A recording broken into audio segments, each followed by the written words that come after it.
Sesi soal jawab bersama Ustaz Abdul Somad. 1. Sekarang ekonomi agak kurang baik. Mohon Ustaz kongsikan amalan yang membuka pintu rezeki dan juga berkongsi perkara-perkara yang menutup pintu rezeki. Oh, dia cerita pintu lah. Pintu ada buka, ada tutup. Datanglah seorang yang dililit utang.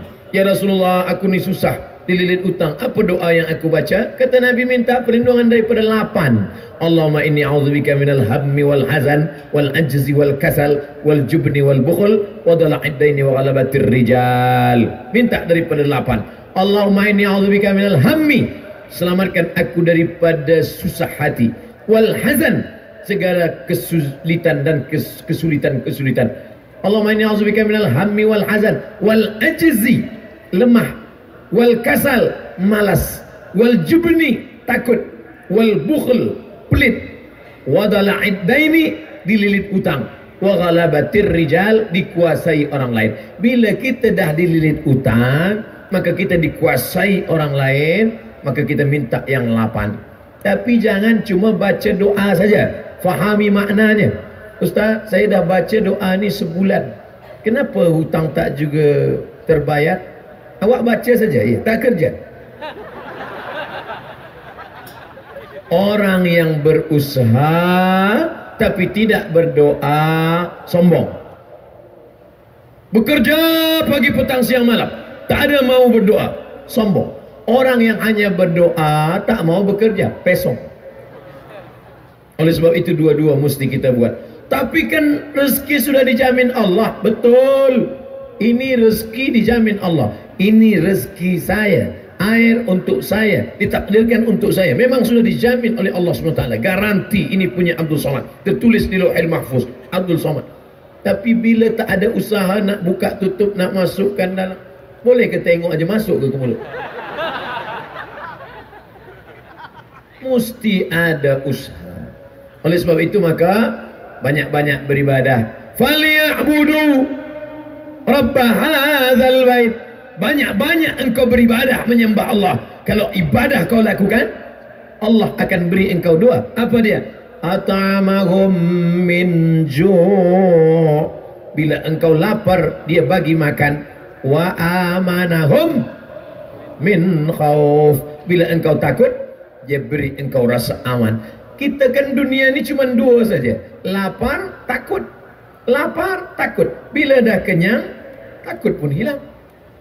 Takut anak tak sekolah, takut bila nanti lepas dia tak kerja, takut nanti kerja dia tak kaya, takut. Hidup ini yang penting cukup saja. Cukup beli kereta, cukup beli rumah, cukup nikah, cukup punya anak, cukup nikah sekali lagi. Cukup. Maksudnya bini dia yang pertama meninggal dunia. Jangan nak marah saja. Wa amanahum min khauf. Aman daripada segala takut. Tapi syarat dia apa? Falyabudu, banyak-banyak beribadah. Susahkah bagi Allah Subhanahu wa taala untuk mengeluarkan air dari tanah yang kering, batu? Tapi kalau Allah berkehendak, bukan dari tumit engkau air itu keluar, wahai Hajar. Hajar, naik ke bukit Safa, turun, naik ke bukit Marwah, tak ada air. Tapi air itu datang dari tumit budak kecil yang belum pandai berjalan. Dari tumit Ismail.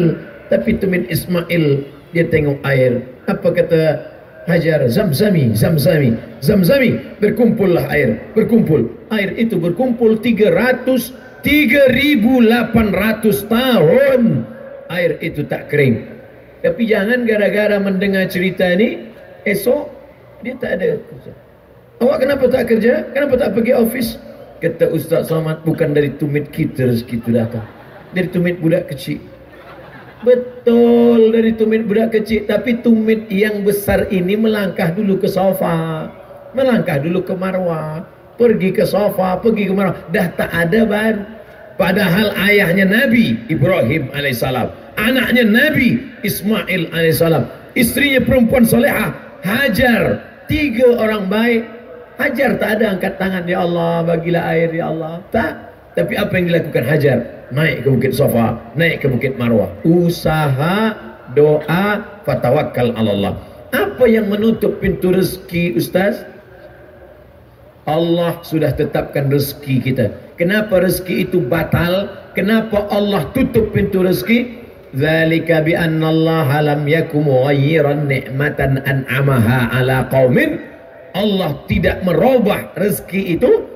Lalu siapa yang merubahnya? Kita yang merubah karena perbuatan maksiat. Ini ayatnya. Walau anna alal qura amanu. Kalaulah penduduk suatu negeri itu beriman, wattaqau, takut kepada Allah, la fatahna, kami bukakan barakat, barakatin minas sama, dari langit, wal ard, dari bumi.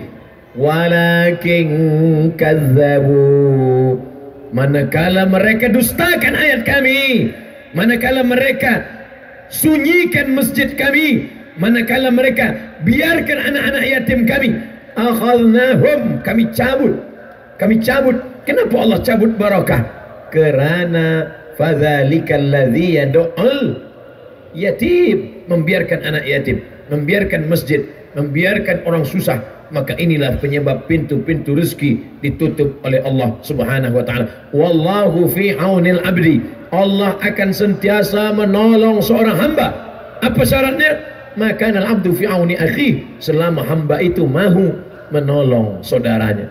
Engkau sanggup membeli kereta yang mewah, sanggup membeli rumah yang besar, sementara anak yatim fakir miskin tak makan. La yu'minu ahadukum, kamu tidak beriman.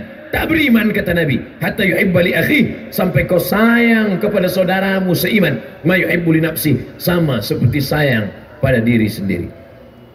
Dua, Ustaz, sekiranya saya ingin membuat persediaan kedatangan Dajjal, yaitu dengan menyediakan bekalan air dan makanan yang banyak. Oh, dia dah siap-siap dah. Bila Dajjal datang, saya dah siapkan ini rumah di bawah tanah, ada air, ada makanan. Adakah bekalan ini lenyap dan hilang apa Dajjal muncul? Dajjal boleh tunjuk langit, ya sama imtiri, turunkan hujan, ya ardi umbuti, wahai tanaman tumbuhkan, tumbuh. Dajjal tunjuk pada mayit, orang mati, ya mayit qum, tegak, mayit tegak berdiri.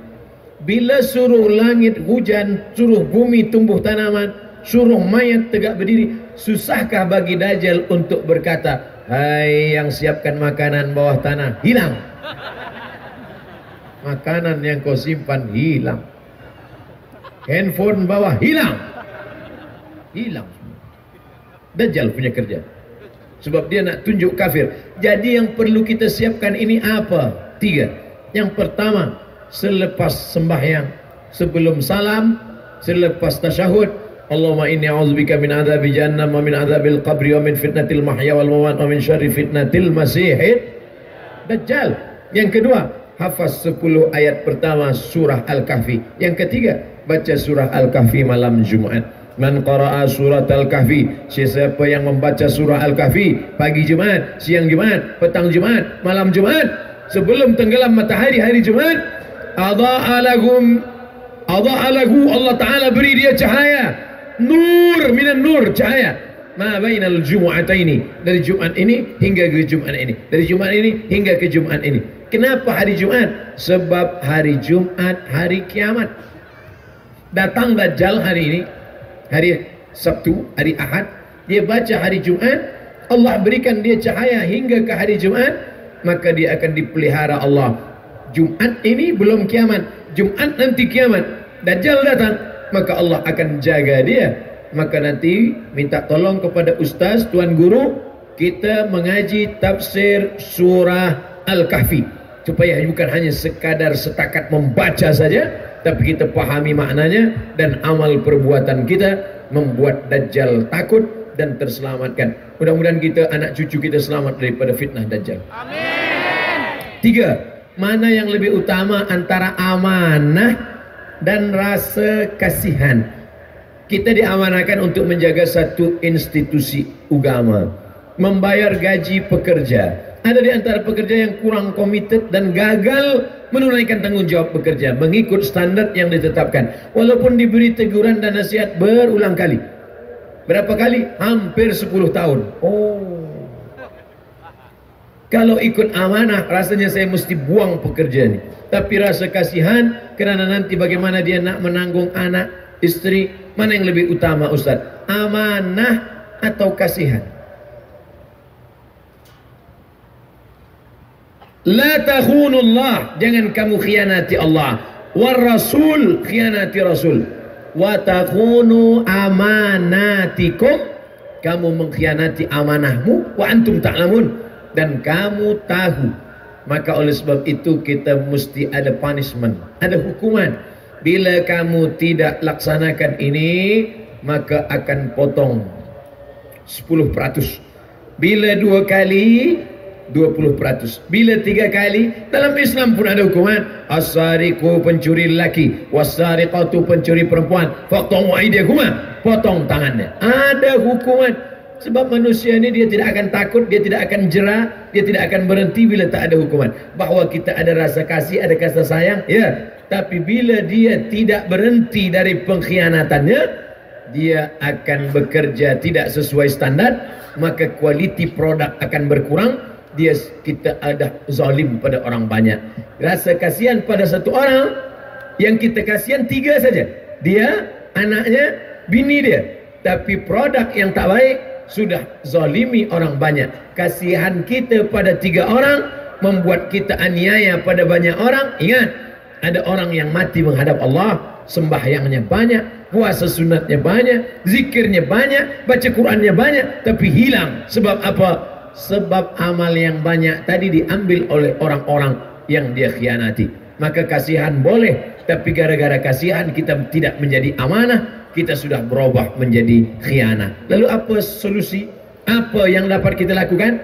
Kita bagi dia peringatan. Bila awak tidak kerja sesuai standar, potong. Bila tidak sesuai lagi, bila tidak kita lakukan ini, maka na'udzubillah, rasa kasihan kita sudah membuat kita tidak amanah. Apakah Nabi SAW pernah melakukan ini? Ya. Pulang kembali daripada Yaman. Ini kambing saya, ini kambing zakat, ini unta zakat, ini kambing saya. Kalau ikut kasihan, tentu Nabi akan berkata, ambillah, saya kasihan tengok engkau, sebab engkau jalan jauh daripada Yaman. Tapi Nabi tidak. Apa kata Nabi SAW? Apakah bila engkau duduk di rumah bapamu, duduk di rumah bundamu, apakah mungkin orang akan datang memberikan engkau hadiah ini? Tentu tidak. Engkau dapat kambing ini sebab engkau adalah amil zakat. Maka Nabi SAW marah. Kemarahan Nabi bukan berarti Nabi tidak kasihan. Nabi itu wa ma arsalnaka illa rahmatan lil alamin. Nabi kasihan, tapi tidak ingin mengkhianati amanah. Maka hati-hati antara kasihan dan amanah. 4. Kenapa ada segelintir golongan yang bagus dalam bab solat berjamaah, tapi bukan sekedar tak hadir, tapi tak cukup dan tak suka dengan majlis ilmu? Siapa golongan ini Ustaz? Mana saya tahu. Ada orang bagus dalam solat berjamaah, dia datang solat jamaah, lepas itu dia balik ke rumah. Isya dia datang lagi, lepas itu balik ke rumah. Bila ada orang mengaji, dia cakap, apalah mengaji-mengaji ni, cukup dengan solat jamaah. Kita mesti tanya, bila ada orang tak suka mengaji, yang salah tu bukan dia, tapi kita. Kenapa kita tak ajak dia? Kita tanya dia, Tuan Haji, kenapa tak nak mengaji? Tak ada perlu mengaji. Awak belum lahir, saya dah sembahyang. Cuba saya dengar bacaan sembahyang Tuan Haji. Apa awak dengar? Saya nak belajar. Sebenarnya saya pun tak banyak hafaz. Mungkin dia tak nak mengaji itu sebab dia selama ini manakala dia dengar ustaz cakap, ustaz itu menyakitkan hati dia. Ustaz bicara tentang tak pandai baca Quran, dia memang tak pandai baca Quran. Jadi kita ajak dia baik. Ud'u ila sabili rabbik, ajak orang ke jalan Allah. Tuan Haji, ayolah kita berjamaah di masjid. Tak perlu saya berjamaah, senting saya sendiri saja. Esok kita datang lagi. Tuan Haji, ayolah berjamaah. Tak perlu, yang penting saya sendiri saja. Tuan Haji, nanti bila Tuan Haji mati, kan tak boleh jalan sendiri ke kubur kan? Kami hantar kan? Bila tak datang nak ikut majlis kami, kami biarkanlah sampai busuk. Ya saya datang. Oleh sebab itu maka alaikum bil jamaah, hendaklah dengan jamaah, dengan kata-kata yang lembut, bil hikmah wal mau'izatil hasanah, suri tauladan yang baik. Tapi ini orangnya keras, dia mesti berdebat. Pakai debat. Zakir Naik pun debat, Ahmad Dedat pun debat, Rahmatullah Al-Hindi pun debat. Tapi dengan cara apa? Billati hiya ahsan, dengan cara yang baik, dengan cara yang santai.